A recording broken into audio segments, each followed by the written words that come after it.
Welcome back, Kalam. Ngayon ay pag-uusapan naman natin kung sino si Sara Duterte at gaano nga ba ito kayaman. Noong nakaraang 2016 national election ay sumikat ng husto ang apelyidong Duterte dahil maraming tao ang lubos na kumukumbinsi kay dating Davao City Mayor Rodrigo Roa Duterte na tumakbo bilang Pangulo. Hindi naman sila nabigo at tumakbo nga sa pagkapresidente si Digong at nanalo pa. Sa pag-alis niya bilang mayor ng Davao ay pumalit naman sa kanya ang kanyang anak na kilala natin ngayon bilang Inday Sara sa pagka-mayor sa Davao. Marami ang lubos na humanga sa performance ni Inday Sara bilang mayor, pero sino nga ba talaga si Inday Sara at bakit mahal na mahal siya ng kanyang mga taga-suporta? Halika at pag-usapan natin ang buhay ni Inday Sara at alamin natin kung gaano ba kayaman itong si Inday Sara ngayon. Si Sara Zimmerman Duterte o mas kilala sa bansag bilang Inday Sara ay isang abogado at siyang kasalukuyang mayor ng Davao City. Naglingkod din siya bilang alkalde ng lungsod mula 2010 hanggang 2013. Bago ang kanyang termino bilang alkalde, nagsilbi rin siyang vice-alkalde ng Davao City mula 2007 hanggang 2010.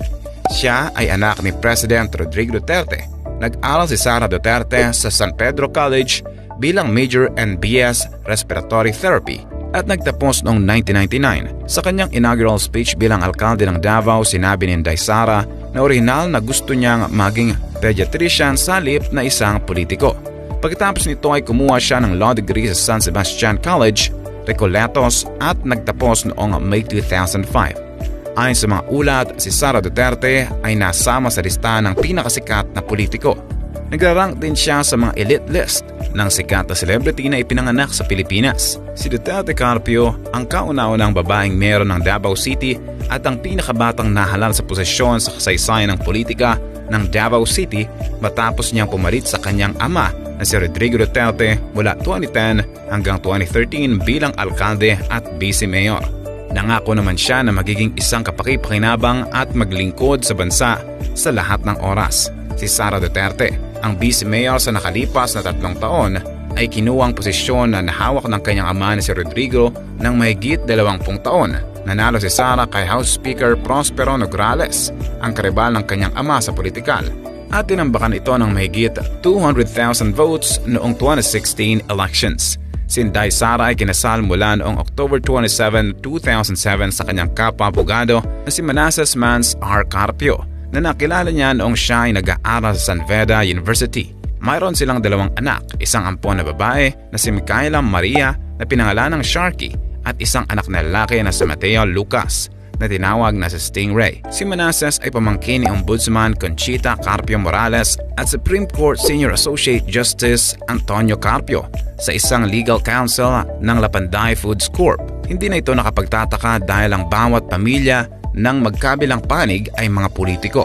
Noong October 2015 ay nag-shave si Sara ng kanyang ulo para kumbinsihin ang kanyang ama na tumakbong pangulo sa 2016 Philippine presidential elections. Ito ay sa kabila ng kakulangan nila ng campaign funds at mga political machineries. Pero di nagtagal ay tumakbo rin ang kanyang ama sa pagkapresidente at ang pumalit bilang mayor ng Davao ay si Inday Sara. Mula 2016 hanggang 2021, gumastos ang pamahalaang lungsod ng Davao ng 8.2 billion mula sa Annual Development Fund para sa mga infrastructure at mga non-infrastructure projects sa pangunguna ni Sara Duterte.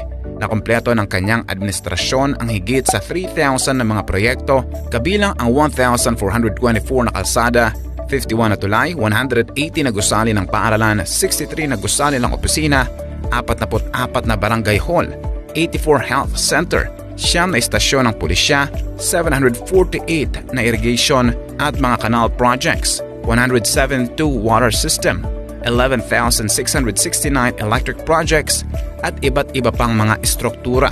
Nakipagtulungan din ang City Hall sa Davao Light and Power Corporation para sa patuloy na pagpapalit ng sodium lamp sa mga poste sa kalye gamit ang mas matipid sa enerhiya ng mga LED na ilaw.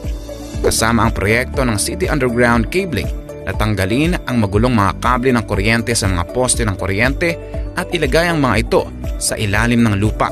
Ngayon, ang kabuuang kahabaan ng CM Recto Street mula sa kanto ng San Pedro hanggang sa kanto ng Magsaysay Avenue ay hindi makikitaan ng mga gusot-gusot at buhol-buhol na mga kable ng kuryente.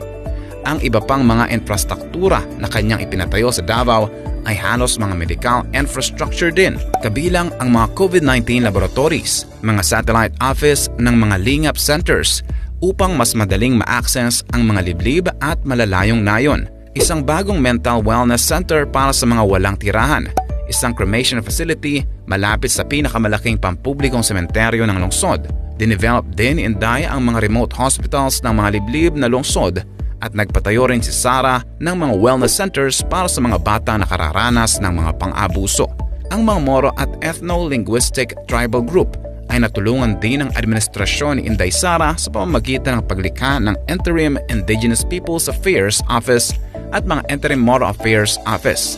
Sa paglipas ng mga taon, ang pamahalang lungsod ay nag-loan para tustusan ang mga pangunahing produkto para sa pagpapaunlad ng lungsod. Sa patuloy na pagpapatupad ng mga proyekto, naglalaan din sina Inday Sara ng sapat na budget taon-taon para sa masigasig na mabayaran ang utang ng Davao.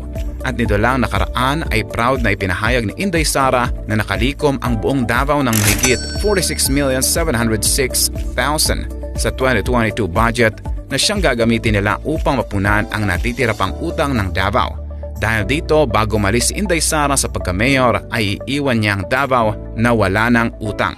Hindi ako ang pinakamatalino o pinakamagaling. Ang Davao City po, pang-apat, fourth most competitive city sa buong bansa. Pagdating ng June 2022, wala na kaming utang ng gobyerno doon. Insurgency free ang Davao City sa pagtatapos ng aking termino. Ngayon, kung interesado kung gaano ba kayaman o kalaki ang net worth ni Inday Sara, ay ito ang ipapakita ko mga kaalam. Si Sara Duterte ay isa sa pinakamayaman at pinakasikat na politiko dito sa ating bansa. Ayon sa ilang mga ulat ayon sa Wikipedia at Forbes and Business Insider, ay tinatayang nasa $1.5 million ang net worth ni Sara Duterte ngayon. Hindi na naman ito katakataka dahil ilang dekada rin na upo sa pwesto ang mga Duterte sa Davao. Marami ring ilang mga negosyo na siyang nakadadagdag sa kita ng kanilang pamilya. Kaalam, anong masasabi mo sa ating nakamamang topic ngayon? Sinuportahan mo ba si Inday Sara sa national election?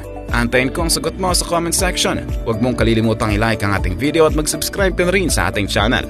At siguraduhin na panoorin ang next videos na siguradong magugustuhan mo. Ito ang inyong kaalam na nagsasabing, knowledge has a beginning but no end.